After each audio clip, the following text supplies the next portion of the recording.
Ketua Ikatan Dokter Anak Indonesia Aceh, Dr. Syafruddin Haris menyebut, kedua anak dengan kasus ginjal akut yang dirawat saat ini terus membaik dan menunjukkan perkembangan setelah pemberian antidotum yaitu Femofizol yang merupakan obat penawar yang berfungsi sebagai penangkal dari keracunan etilen glikol.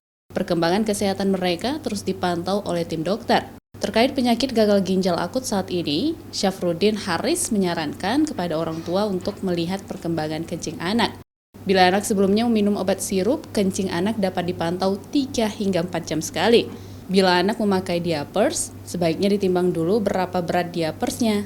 Bila 3 hingga 4 jam diapers masih kosong, maka harus diwaspadai dengan catatan anak meminum obat sirup. Orang tua dapat membawa anak ke fasilitas kesehatan untuk memastikan kondisi kesehatan anak. Alhamdulillah saat ini sudah mulai membaik. Ya. Mungkin pasien yang satu sudah mulai fisioterapi.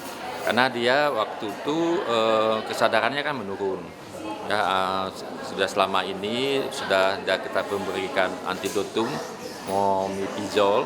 Alhamdulillah sudah ada perbaikan. Sementara itu, pelarangan penggunaan obat sirup menurut Dr. Syafruddin Haris telah signifikan menurunkan kasus gagal ginjal akut pada anak, ditambah dengan pemberian antidotum Femofizol yang cukup efektif mengobati pasien anak gagal ginjal.